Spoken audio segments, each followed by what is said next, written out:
حدیث پاک میں ہے کہ دنیا میں ایک رحمت اللہ نے نازل فرمایا، ایک حصہ 100 رحمت میں، جس کی وجہ سے بابا آدم علیہ السلام سے لے کر قیامت تک ہم ایک دوسرے سے رحمت و محبت کر رہے ہیں۔ عربی فرماتے ہیں مادرانا مہرمانا مختم، اے دنیا والو اور ماؤں کی محبت پر ناز کرنے والوں، ماؤں کو محبت کرنا میں نے سکھایا ہے۔ ماں کہاں سے لاتی محبت؟ ماں کے جگر و کلیجے میں نے محبت اور مامتا رکھا ہے۔ مادرانا مہرمانا مختم اور چوب و شمع کے منا فروختم، میری محبت کے آفتاب کا کیا عالم تھا۔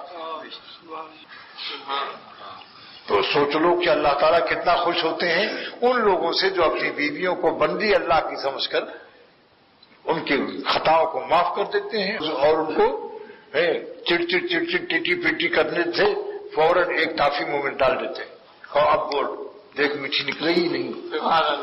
سعدی شیرازی رحمۃ اللہ علیہ نے فرمایا کہ جو تم کو کڑوئی کڑوئی بات سنا رہا ہو جلدی سے ایک لڈو اس کے منہ میں ڈال دو تو پھر میٹھی میٹھی نکلے گی۔ اور بہت حکیمانہ علاج کرنا پڑتا ہے۔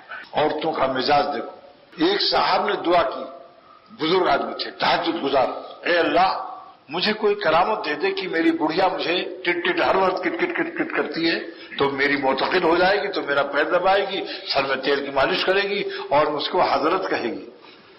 اللہ نے ان کی دعا قبول کر لی اور آسمان سے آواز آئی کہ اس چرپائی پر بیٹھو اور اس کو حکم دو اڑائیے، اور اسی بڑھیا کے اوپر سے 3-4 دفعے چکر لگاؤ، اڑو، پھر تمہاری بڑھیا معتقد ہو جائے گی۔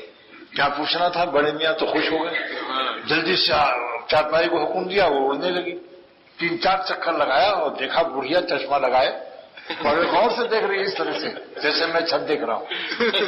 اب یہ خوش ہو گئے، آج تو کام بن گیا کیونکہ یہ معتقد ہو جائے گی آج جب میں کہوں گا کہ میں ہی اڑ رہا تھا۔ آئے، چارپائی نیچے آئی، کہا بھائی بڑی بی تم نے کوئی بزرگ دیکھا جو آج اس اڑ رہا تھا؟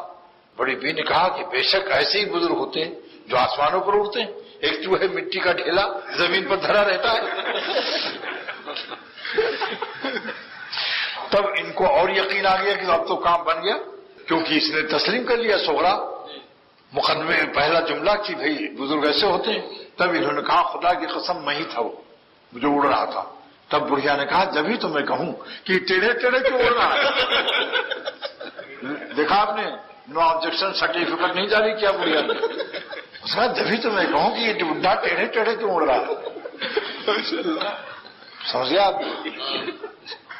لہذا ان کو معتقد بنانا کی کوشش ہی مت کرو، جیسے ہیں بس ان کے ساتھ اچھے اخلاق سے پیش آ جاؤ اور یہ دعا کرو کہ اللہ تعالیٰ ان سے اچھی اولاد اللہ والی اولیاء اللہ پیدا کر دے جو قیامت کے دن ہمارا بیڑا پار ہو جائے۔ اور آدھا ایمان ہے، دیکھو حدیث میں آتا ہے کہ بیویاں آدھا ایمان ہے، اس لیے جو لوگ مرید ہوتے ہیں شادی کر کے تو آدھا ایمان تو ان کا بیوی سے مل گیا، اب پیر کو تھوڑی محنت کرنی پڑے گی، اور جو ایسے آتے ہیں شادی کے بغیر ان کے لیے پیر کو ڈبل محنت کرنی پڑتی ہے، پسینے آ جاتے ہیں۔ اس لیے کہتا ہوں کہ شادیاں کرو، آدھا ایمان آپ کا ٹھیک ہو گیا، تھوڑی سی صحبت صالحین اور بزرگوں کے پاس رہو، انشاءاللہ وہ آدھا ایمان وہاں سے صحیح ہو جائے۔